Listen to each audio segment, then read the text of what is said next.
Wrestler dealer, proud to be a part of the Winter Olympics.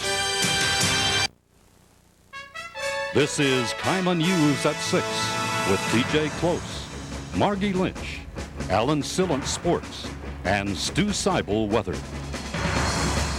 Good evening, I'm Tara Thomas in for Margie Lynch. Topping our news tonight, thieves escaped serious injury at a Pacific Power substation in Yakima.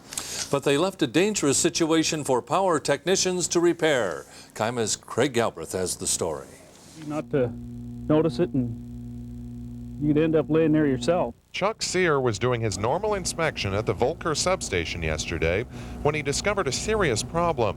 Someone had cut the connections between the transformers and equipment in the substation, stealing 200 feet of copper wire. The vandalism energized wires, creating an incredibly dangerous situation. Somebody had cut them all off at the ground, and the sub was, a lot of the steel was very hot at that point because there was nothing to tie it down to the ground. It's fortunate this didn't turn out to be a tragedy. It was a dangerous situation even for professionals, let alone some inexperienced thieves. For all of their work, Pacific Power officials say vandals won't be able to get more than $30 when they sell the copper. One, it's hard to find a scrap dealer that will deal in stolen copper. It's traced when it's turned in. Police keep a very close watch on it. And two, the little amount they've got, you're talking just a few dollars. The Voelker Substation supplies power to 2,000 or 3,000 homes, plus several large businesses in southwest Yakima. Technical Operations Manager Jim Moore says if the vandalism had caused a power outage, it may have lasted for quite some time. Crews expect to have the damage repaired before the end of the night. In Yakima, I'm Craig Galbraith reporting. A local environmental agency has filed its second lawsuit against 10 Lower Valley dairies. The Community Association for the Restoration of the Environment is trying to clean up water pollution from dairies in the Lower Yakima Valley. CARE filed its second lawsuit today in Spokane against the owners and operators of Henry Bosma and Liberty Dairy in Granger. The suit alleges illegal discharges of manure waste into waters of the state.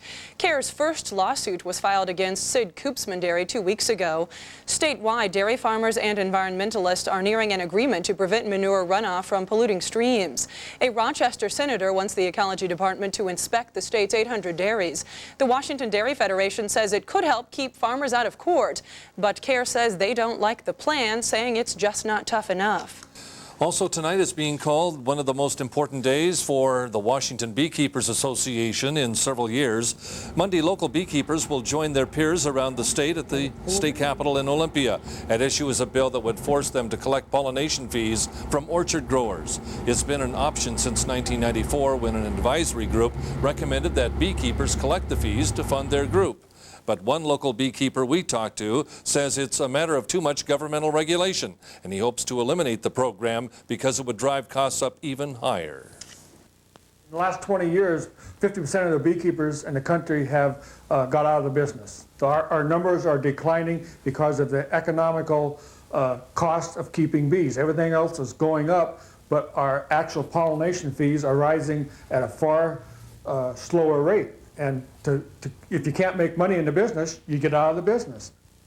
Jackman and others have the support of several high-ranking lawmakers. House Agriculture Chairman Gary Chandler is encouraging as many of the beekeepers group to attend as possible.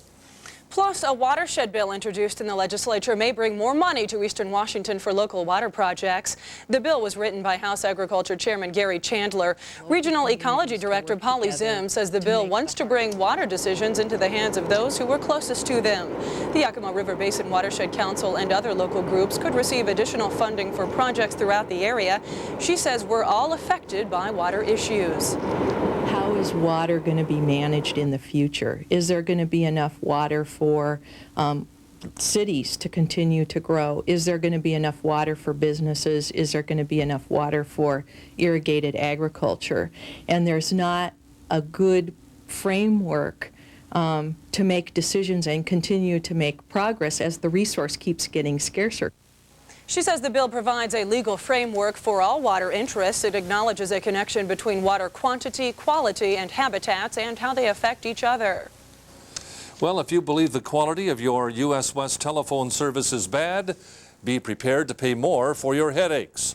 The State Utilities Commission has approved an increase for basic local service. Beginning February 1st, you'll pay $12.50 a month. That's a $2 a month hike. U.S. West had sought a $3 increase. To get the rate increase, U.S. West must improve its shoddy service. The company is required to provide cellular phones to customers whose phone installation is delayed more than 5 days.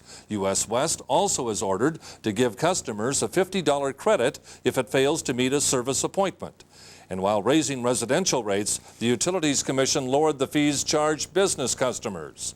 As a part of today's agreement, U.S. West will start charging more for directory assistance. Customers get one free call a month. After that, it will cost 60 cents to have an operator look up a number for you.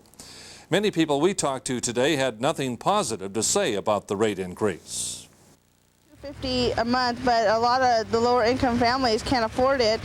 A phone right now as it is, and with the increase, a lot more aren't going to be able to. The phone rates right now are a little bit too much, and with the increase, I think it's going to be a little too much for everybody to handle. That's what they tell you to do in a savings account, is just put $250 a month, just a little bit or something little, and after a while you save a lot. So on a phone bill, if I'm putting $250 a month extra on my phone bill, that's money that would go in my savings account.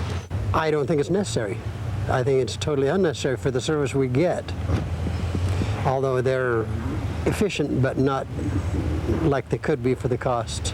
I think they have, with all the different phone companies that they have out there, I think they charge way too much and it adds up really quick. U.S. West says it will not appeal today's ruling. Still to come on KIMA News at 6, finding out how much your property is worth is now as easy as logging onto the net. We'll have that story. Plus, should Grandview students be banned from wearing specific clothing to school? We'll explain. Stay with us. So there comes a time in a person's life when they have to drive over the pass. Yeah, you know the one. 32 switchbacks, no guardrails, snow most of the time. Well, I wouldn't attempt this feat in my old college car. But now, since I got a sweet deal on this totally redesigned Escort, I have the security of safety cell construction, dual airbags, and front-wheel drive. Plus an engine with more power than Honda or Toyota. So now I'm known to even pass on the pass. The most important piece of furniture in your home is what you sleep on. Lazy Mattress Company builds only the highest quality mattress sets using only the highest quality new components inside and out. Lazy Mattress sets sell for only about 50% of name brand sets sold anywhere. With Lazy, you choose the size, firmness, guarantee, and most importantly, we show you what to look for in quality before you buy. Lazy Queen sets start at $2.99. King sets start at $4.99. Offering more for your money every day, Lazy Mattress Company across from Han Motors. Performance Volkswagen Audi Suzuki First and Meade does it again. First with the Kelley Blue Book prices as well as the discounted performance prices posted in the windows of all previously owned vehicles. First with a 40-point certification.